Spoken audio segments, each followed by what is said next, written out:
నమస్తే దోస్తులు అందరికీ. ఇక మనం అయితే మనం బంద్ చేసామని మనం ప్రీవియస్ వీడియోలు అప్లోడ్ చేసాం కదా, అదైతే మనకు మొత్తం వచ్చేసింది. కానీ మార్కెట్లో రేట్ లేదు. ఒక గోత తెంపాము, అది ఏం పోలేదు. ఒక 10-15 రూపాయలు పోలేదు. అది 3-4 సంచులు పోయింది. రిమైనింగ్ ఉంది కదా, రిమైనింగ్ అలానే ఉలకపోసి వచ్చాం.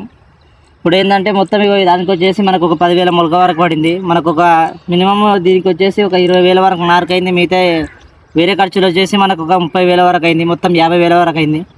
మనం ఇప్పటివరకు అమ్మింది అయితే ఒక 5,000 కూడా లేదు. మనం ఎప్పుడైతే మనం పంట కష్టపడి పండిస్తున్నామో అది పంట వచ్చినప్పుడు రేటు ఉండట్లేదు, రేటు ఉన్నప్పుడు పంట రావట్లేదు. ఒక చిన్న ఎగ్జాంపుల్ చెప్తా చూడండి.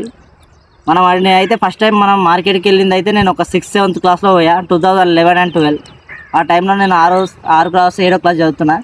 అప్పుడు ఒక 50 రూపాయలు తీసుకొని వెళ్తే మా ఊరు నుంచి మెహదీపట్నం పోవడానికి 50 రూపాయలు అవుతుండే. ఆర్టీసీ బస్కి పోతే ఒక లగేజ్కి ఒక పర్సన్కి వచ్చేసి 40 రూపీస్.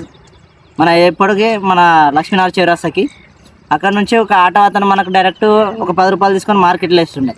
ఇప్పుడు 50 రూపాయలలో మార్కెట్కి వెళ్తున్నాం. ఇప్పుడు ఆర్టీసీ బస్కి వెళ్ళాలన్నా కానీ తక్కువలో 200 కావాలి. అంటే 4 రేట్లు పెరిగిపోయింది. మనది వచ్చేసి అప్పుడైతే ఏదైతే మన బంతి కానీ ఏది కానీ ఉందో అప్పుడు అదే 10 రూపాయలు, ఇప్పుడు అదే 10 రూపాయలు ఉంది. ఇప్పుడు ఆ 10 రూపాయలు దాకా ఎవరు తీసుకుంటలేదు. అయ్యా బతిమిలాడినట్టు ఇంతగానో కష్టపడి రాత్రి అనక పాలనక కష్టపడితే అక్కడ పోయి మార్కెట్కి వెళ్తే అయ్యా వేసుకోండి అని చెప్పి ఏదో అంటారు చూడు, అట్లా అయిపోయింది మొత్తం బతుకు. అప్పుడు వచ్చేసి ఏదైతే 10, ఇప్పుడైతే ఏదైతే 10 ఉందో ఇప్పుడు ఇటంగా అదే 10, అదే 20 ఉంది. అప్పుడు కూలీలకు జస్ట్ ఒక 100 రూపాయలు లేదా 120 రూపాయలు ఉండే మొత్తం మార్నింగ్ వస్తే ఈవినింగ్ వరకు. ఇప్పుడు వచ్చేసి మినిమం 400 నుంచి 500 వరకు ఉంది, పొద్దున వస్తే సాయంత్రం వరకు. కానీ ఇప్పుడు ఎప్పుడైతే రైతు అయితే పండిస్తుంది చూసారా, ఆ పంటకు మాత్రం ఏ రేట్ అంటే అదే రేట్ ఉంది. ఇప్పటికైతే ఏం మారలేదు.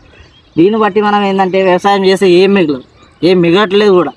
ఎందుకంటే మీరు చూసుకోవచ్చు అప్పుడైతే లివింగ్ కాస్ట్ ఎంత ఉందో ఇప్పుడు అంతే. అప్పుడు ఒక పెట్రోల్ కంపేర్ చేసుకుంటే మనకు 40 రూపాయలు ఉండే, ఇప్పుడు 110 రూపాయలు. అప్పుడు బస్ ఛార్జీ 10 రూపాయలు ఉన్నది, ఇప్పుడు 40 రూపాయలు అయింది.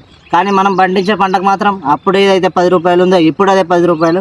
ఆ 10 రూపాయలు అనే డైరెక్ట్ పోతున్నా అంటే కాదు, అది కూడా అయ్యా తీసుకోండి అన్న పిలిచి చేస్తున్నా కానీ వద్దంటున్నారు. ఇది రాత్రనక పగలనక ఇంతగానం మనం ఇబ్బంది పడి, ఇంతగానం వాటర్ లేక వాటర్ వేరే వాళ్ళ తీసుకొని అంత ఇబ్బంది పడి మనం చేస్తే ఏం మిగలట్లేదు. లాస్ట్కి వస్తే పంట చేతికి వస్తే రేట్ ఉండట్లేదు.